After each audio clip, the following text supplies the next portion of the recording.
Hey guys, Eric and Roth here to talk about The Walking Dead Season 4 premiere. 30 days without an incident, as you were just saying, Roth. 30 days without an incident, and then... all of the incidents at once. Right. Good thing the cameras are rolling for that. Exactly. Imagine how boring the season would have been if we had been there for those 30 days. Right. But we do begin with this little sliver of what life's been like for them. Sure. Just continuing, and they're farming, and they've got a much bigger community than we've ever seen. Guns. They're farming guns, and then there's some zombies outside, and they're like, oh, some of them are. There's a lot of them at that clump of the fence. We should get rid of. It was interesting to see kind of how they could sort of become mundane with zombies there, but of course, something horrible is about to happen. Of course, as usual, something horrible happens. I mean, I will agree that there's some part of me that wants to get more of a feel of everyday life, But at the same time, if we had to watch too much of that, it would get quite boring. Yeah. So the first thing that we see that I sort of liked was the exchange. Well, first of all, we see that Rick is taking a different stance. He's kind of taking a different role in the community. It's because Farmer Rick. Yes. And it's because mostly of Carl. I think that he's really determined to keep Carl a child, even though he sort of already lost that opportunity. He's young sir, not little child Carl. Yeah, it was interesting because Rick has kind of become very passive. He's farming. I mean, he's helping, but he's farming. But he has to be told by Herschel, you need to carry your gun. Yeah. And then it was funny when Carol, of all people, is teaching the children how to be good with weapons and has to warn Carl, don't tell your dad. Don't tell your dad. And so it's pretty funny that we have shifted things to enough where Carol is kind of being the badass sort of, let's get ready for whatever. Bad things are going to happen, yeah. I will say that was my probably second favorite moment of the episode. And the reason is, Carol has probably had one of the more interesting, if you stop to think about it, one of the more interesting character developments on the show. Yeah. She's taken quite an arc from how she came in to where she is now. We've come a long way from the looking for Sophia era. Well, not just even looking for Sophia, from battered wife syndrome, And so what I like about that is one of the big complaints about the show is, of course, the writing on the women. I will agree with that. But they've done a good job with Carol so far, and I feel good about where it's possibly going for her. And it was a good contrast between her and Rick and where they've come. Yeah, I thought that was really good too. You said that was your second favorite thing of the premiere. I'm gonna hope that your favorite thing might have been mine. I think it was. My favorite thing as just a horror fan was that whole sequence in the sort of Costco-like market that they were raiding for supplies. This was one of the coolest sequences they've ever had on The Walking Dead, just from a pure sort of horror movie perspective. It looked really big and epic. And they spent money on it. They spent money. It was super gory. I mean, the zombie hanging by his guts. Yeah, that was the moment. That was the moment that I was watching it with someone, and I turned to them like, oh, awesome. Yeah. It was awesome. Lots of splattering. Well, there's lots of splatter, lots of gore. I mean, but it was also really tense and scary. It was, which, for a long time, the show just hasn't been that scary. The zombies were sort of a non-entity last season, I'm glad they came back. I'm glad they came back in force, and I'm glad that this was a legitimately frightening sequence. Yeah, that was a really cool sequence.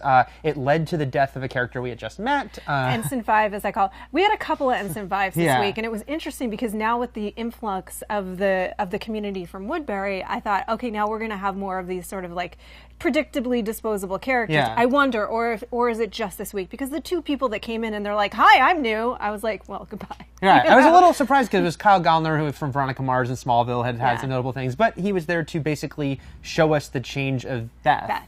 Because this was her boyfriend, and she was like, well, that sucked. I'm glad they're doing something with Beth. Yeah. And I'm hesitant, I'm like cautiously optimistic about this, although I wasn't completely sold on this turn for her. Because all we've ever seen her do is sing and try to kill herself. And now she's this like happy sort of, it's interesting because she doesn't have emotions, and yet there's a kindness to her. I thought that was kind of an interesting choice. I'm just happy I got to know him. Yeah, yeah. She's been such a blank slate, so we really could go anywhere with her. I do hope we finally get to know her one way or the other. Kind of circling back around, though, to Rick, he did have his whole journey with that very creepy woman who I wouldn't have trusted from the second I met her. Okay, thank you. I mean, the minute this woman shows up, I'm like, this is Rick! There's something very wrong. There's something very wrong with her. She's clearly disturbed. She looks terrifying. This is going nowhere good, fast. And so do you think that it was him kind of in this... I don't know. I thought one of two things. One is that he's so course-correcting for where he had gone that he's overdone it. And now he's trusting people. Now he's trying to welcome everyone. And he's trusting people that he knows good and well he should not trust.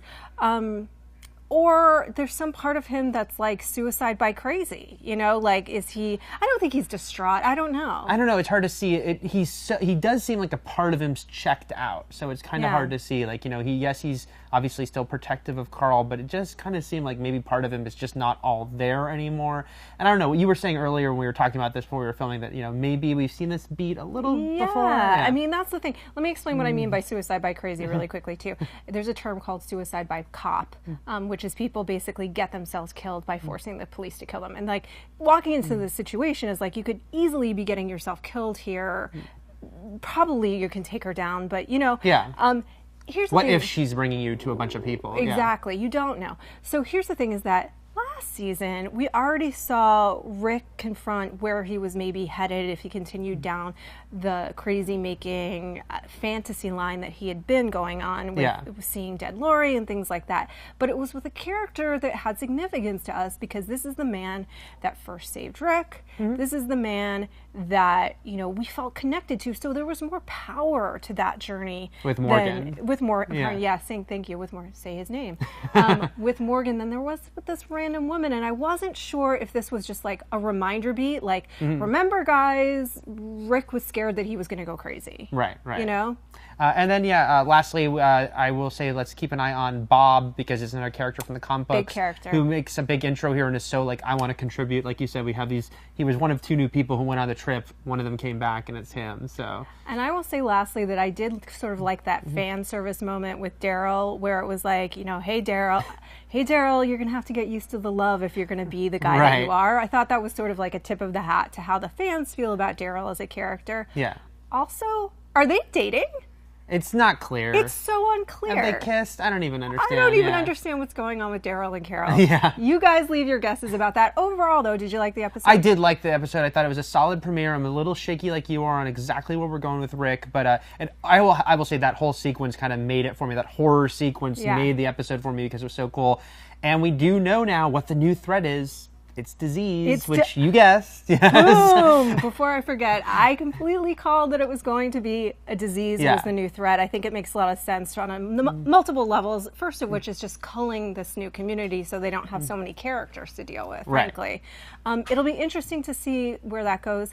Listen, I'm cautiously optimistic. I thought last season started out really strong, went a little off the rails. We've culled some of the characters that weren't working.